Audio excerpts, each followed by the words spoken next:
ಸರ್ವ ಕರ್ನಾಟಕ ನ್ಯೂಸ್ಗೆ ಸ್ವಾಗತ. ನಮ್ಮ ಚಾನಲ್ಗೆ ಸಬ್ಸ್ಕ್ರೈಬ್ ಮಾಡಿ ಮತ್ತು ಲೈಕ್ ಮಾಡಿ.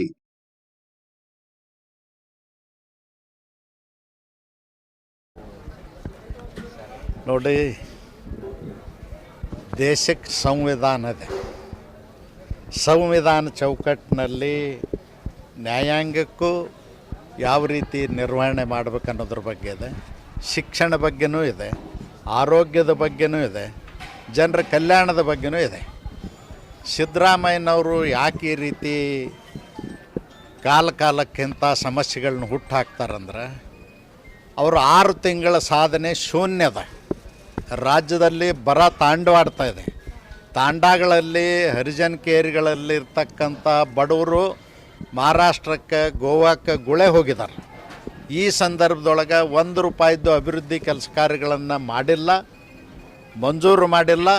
ಹಿಂದೆ ನಮ್ಮ ಸರ್ಕಾರ ಇದ್ದಂಥ ಸಂದರ್ಭದಲ್ಲಿ ಮಾಡಿರ್ತಕ್ಕಂಥ ಅಭಿವೃದ್ಧಿ ಕೆಲಸ ಕಾರ್ಯಗಳನ್ನು ಬಂದಿಡಿಸಿ ಲಂಚ ಕೇಳ್ತಕ್ಕಂಥ ಕೆಲಸ ಸಿದ್ದರಾಮಯ್ಯನವ್ರ ಸರ್ಕಾರ ತೊಡಗಿದೆ. ನಮ್ಮ ಮೇಲೆ ಸುಳ್ಳು ಆರೋಪ ಮಾಡ್ತಿದ್ದರು. ಇವತ್ತು ಕೆಲಸಗಳನ್ನು ಬಂದ್ ಮಾಡಿ ಲಂಚ ಕೇಳುವಂಥ ಲಜ್ಜೆಗೆಟ್ಟ ಸರ್ಕಾರ ಅಂದರೆ ಸಿದ್ದರಾಮಯ್ಯನವ್ರ ಸರ್ಕಾರ. ಅದಕ್ಕಾಗಿ ನಾನು ಹೇಳ್ತೀನಿ, ಹಿಜಾಬ್ ಆಗಲಿ ಮತ್ತೊಂದಾಗಲಿ ಅವ್ರು ಯಾಕೆ ಮುನ್ನೆಲೆಗೆ ತರ್ತಾರಂದ್ರೆ, ಜನ ಅಭಿವೃದ್ಧಿ ಕೆಲಸ ಮಾಡಿಲ್ಲ ಅಂತೇಳಿ ಅಲ್ಲಲ್ಲಿ ಅಸಮಾಧಾನ ವ್ಯಕ್ತ ಮಾಡ್ತಾ ಇದ್ದಾರೆ.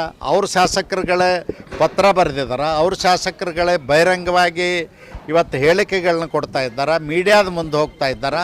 ಇದನ್ನೆಲ್ಲ ಮುಚ್ಚುಗೊಳ್ಳೋ ಸಲುವಾಗಿ ಜನರ ಅಟೆನ್ಷನ್ನ ಬೇರೆ ಕಡೆ ಡೈವರ್ಟ್ ಮಾಡೋದಕ್ಕೆ ಇದೆಲ್ಲ ಗಿಮಿಕ್ ಮಾಡ್ತಾ ಇದ್ದಾರೆ ಸಿದ್ದರಾಮಯ್ಯ. ಸರ್, ಈಗ ಕಾಂಗ್ರೆಸ್ನ ಹಿರಿಯ